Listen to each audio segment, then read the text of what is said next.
নমস্কাৰ ৰাইজসকল, ভালনে আপোনালোকৰ? মোৰ ভালে। দিনটো গৰমৰ ক'ৰবাত যেনে তেনে গ'ল আৰু তাৰপিছত এতিয়া সন্ধিয়া অকণমান ঠাণ্ডাটো আহিছে, যেনিবা বতাহ অকণ মাৰিছে। আপোনালোকৰ ফালে গৰম কেনেকুৱা জনাবচোন। মোৰ আজি দিনটো অৱশ্যে ব্যস্ততাৰ মাজতে গ'ল। গৰম যদিও ৰাতিপুৱা উঠিলোঁ 4টা বজাত, উঠি নিমকি অৰ্ডাৰ আছিলে 7টা বজালৈ দিলোঁ। তাৰপিছত বৰপিঠা অৰ্ডাৰ দিলোঁ। তাৰপিছত এতিয়া আকৌ নিমকি মই পেকেটিং কৰি থৈছোঁ, আপোনালোকক দেখাই আছোঁ। মই আপোনালোকক কৈছোঁ আগতে যে আপোনালোকক যদি দৰকাৰ হয় পিঠা, নিমকি, এভৰিথিং যি দৰকাৰ হয়, লাড়ু, পিঠা, মোক লগত যোগাযোগ কৰিব। মোৰ যোগাযোগ নম্বৰটো হৈছে 6901938245। গৰম হ'লেও কৰ্মটো কৰিবই লাগিব, নহ'লেনো ক'ত খাবলৈ পাম। লাগিবই, সংসাৰখন কৰিছোঁ। মানুহজনো ওলাই গ'ল দিনটোতে। এয়া চাওক নিমকি, দেখিছে নিমকি 20 টকীয়া পেকেট, 20 টকা পেকেট, কিন্তু মই হ'লচেল 16 টকা দিম। এয়া নিমকি, মই নিমকিত এয়া আনিবলৈ আহিব এতিয়া সন্ধিয়া 7টা বজাত। এয়া নিমকি অৰ্ডাৰ আছে। তাৰপিছত আকৌ মই আপোনালোকক দেখাই আছোঁ। মই আজি ওখৰ চাউল ভাজি আছোঁ। এতিয়া কড়াইগুড়ি অৰ্ডাৰ আছে, ওখৰ চাউলখিনি ভাজি আছোঁ। ভাজি পালে মই মিলতে দিম যেনিবা, কিন্তু ঢেঁকী নাই, ঢেঁকীটো বেয়া হ'ল, নহ'লে ঢেঁকীটো খুন্দো। আপোনালোকক দেখুৱাই আছোঁ।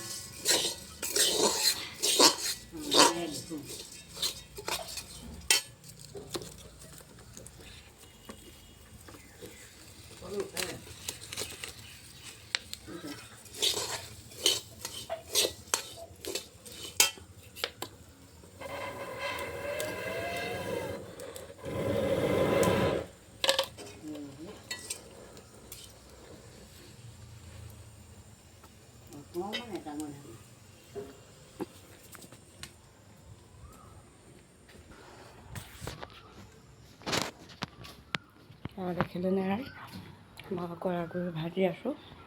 ভাজি পালে যিহেতু ঢেঁকীটো বেয়া, উপায় নাই, মিলতে দিব লাগিব। প্ৰায় 3 কেজিমান অৰ্ডাৰ আছে কড়াইগুড়ি। তাৰপিছত ঘৰলৈকো কেইটামান কৰিছোঁ। ঘৰলৈ কৰাখিনি হ'ল, ঢেঁকীত দিছিলোঁ। তাৰপিছতে কি হ'ল, এইখিনি কৰিবলৈ লগতে ঢেঁকীটো বেয়া হ'ল। গতিকে এতিয়া ভাজি পালে উপায় নাই, কৈছোঁ আৰু ফোন কৰি যে মই যিহেতু ঢেঁকীটো অকণমান খুবলিটো হেৰি হ'ল, বেয়া হ'ল, গতিকে মই আপোনালোকক মিক্সিতে বনোৱাই দিম বা কৰি পেলাই দিম, মিক্সিতে খুন্দি দিম, বেয়া নাপাব বুলি। তেখেতলোকেও মানে বোলে হ'ব দিয়া, কোনো কথা নাই, এই গৰমত এইখিনি কৰিছোঁ, সেয়াই যথেষ্ট বুলি কৈছে। এনেকৈ মানুহবিলাকে ক'লে মোৰ শুনিবলৈ ভাল লাগে, কিন্তু কিছুমান মানুহে, বিশেষকৈ নিজৰ মানুহবিলাকেই থাকে। মই আজি তামোল খাই ৰাঙলী হৈ আছোঁ দেই, বেয়া নাপাব ৰাইজসকল। মই মানে কি তামোল খাই বৰ ভাল পাওঁ, কিন্তু এনি টাইম সেইবোৰ চোবাই নাথাকোঁ। তামোল আমাৰ ঘৰৰ ওচৰত তামোল এজোপা আছে, খালে নাৰিকলৰ নিচিনা লাগে। গতিকে এটা কাটি লৈছোঁ, দিনটোত 4 টুকুৰ কৰিছোঁ। তামোলটো ডাঙৰ ওলায়, 4 টুকুৰ কৰি 4বাৰ খালোঁ আৰু নাখাওঁ। মানে কি হয়, মই তামোল খাওঁ, চখত খাওঁ, কিন্তু